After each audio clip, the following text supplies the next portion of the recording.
Hey folks, I'm Garron Carlin, owner of Moss's Creek Outdoors. Stick around right here for another couple of minutes or so. I'm going to demonstrate some squirrel calling sounds, and I'm also going to throw in some predator calling sounds as a bonus here on the video. So hang on, here we go right now.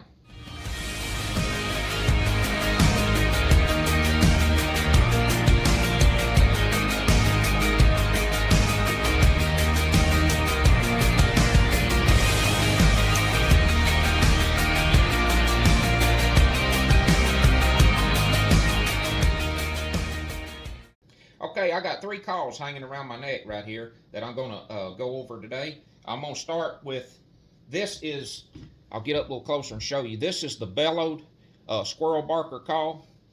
It also has the little distress voice on the side right here. You can see it right there in the side of the call. I'll tell you about that in just a second. This is the same squirrel call as the non-bellowed call. What ones of you's not familiar with a bellow? The rubber part up here is the bellow. This mouth blown call, it sounds so much like a squirrel, it's literally unreal. I like a bellowed call, but the only sound you can't make with a bellowed call is you can't make that long drawn out squall that squirrels mixes in with their barking. You know, you hear them bark a few times and they got kind of that long squall that they put in with it. That's the only sound you can't make with the bellowed call, but you can with this one. I'll show you that in a second. Starting out with a bellowed call, I'm just going to hold it between my thumb and first finger, and I'm going to peck these bellows. I'm going to start with my hand halfway closed or semi-closed, and then as I start bumping the bellows, I'm going to pretty much close my fingers right there.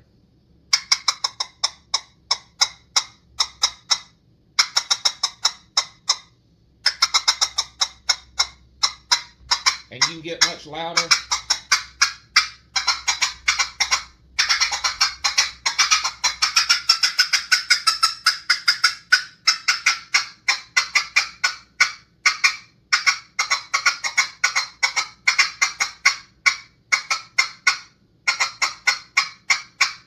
Really get those squirrels stirred up, get them barking back at you and give away their location. That's kind of the idea of the whole thing. It's kind of like one dog barks at something. It makes all the other dogs in the neighborhood bark, so you just won't get them all barking, and you'll kind of know some locations where there's some squirrels.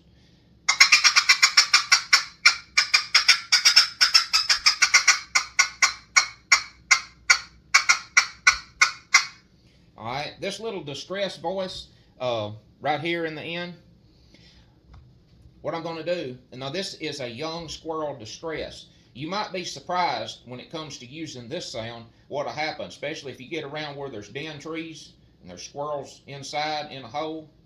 I'm going to blow 5 breaths of air fairly hard into the end of the call, blowing in against the bellows, but it's going to sound this reed on the side. Just 5 bursts.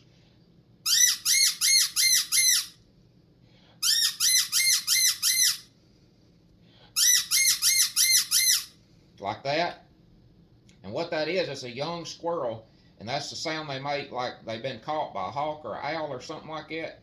And you can also take like a tree branch, a limb or something, and maybe beat it on the ground a few times beside you, and the sound of the limb is going to be like a hawk's or a hawk or an owl's wings hitting the ground. Is that squirrels making that distress call? You might be surprised how squirrels will pop out of holes and den trees, like I say, and stuff when you use that sound like that. The predator coaxer call will do the same thing. It's just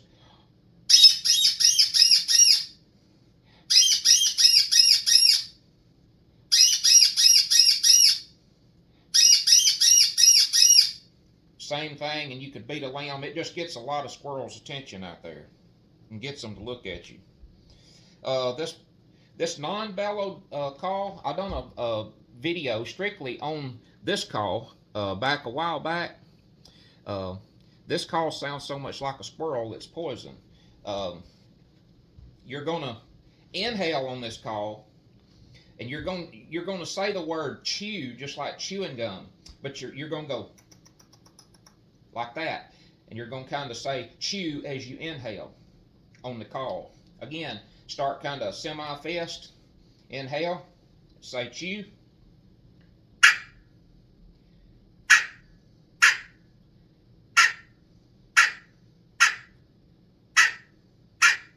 Like that. That's going to get your barks.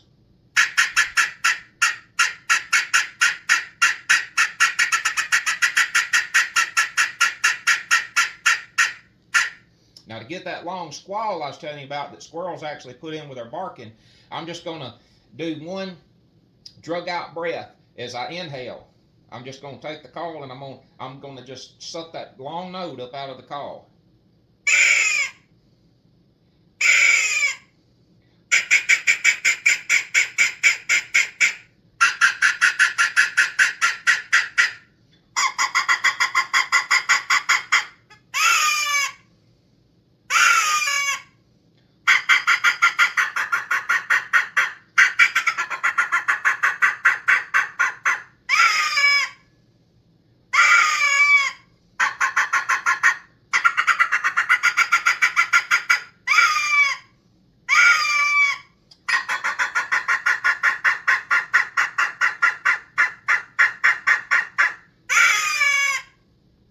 That's just unbelievable for a squirrel. Okay, this little coaxer call, as far as distress sounds, there's lots and lots of times over the years I've been out there, especially sitting still, and end up seeing a coyote, have a coyote come walking by or something, or may not even be a coyote. Killed some bobcats also that way.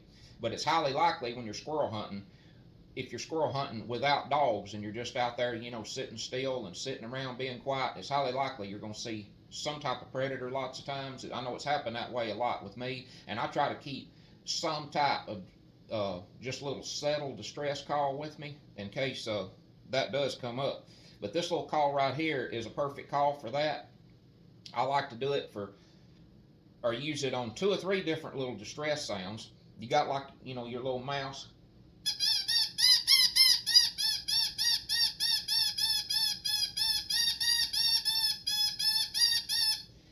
Just barely inhaling into the call with the least little bit of air. Just kind of saying T, T, T, T, T, T, T as I inhale.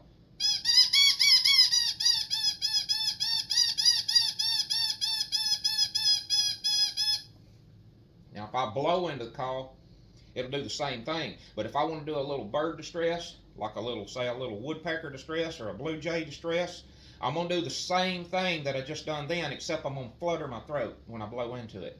And it's going to go like this.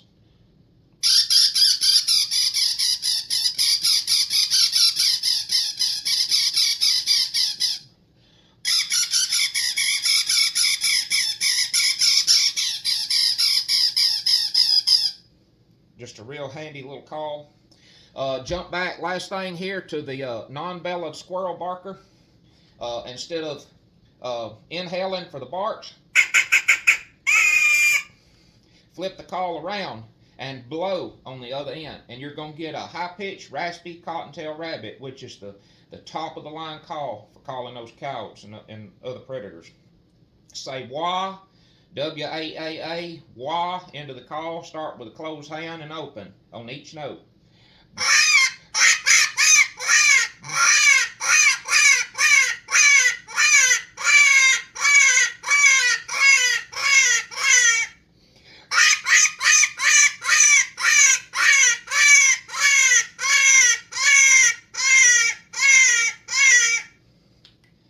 So that's it on the demo. If you're interested in ordering a call, just feel free to contact me anytime. Thanks for watching on this action-packed video far as sounds out of the calls. I'm Garron Carlin, owner of Mosses Creek Outdoors. Thanks for watching, and we'll see you on the next round.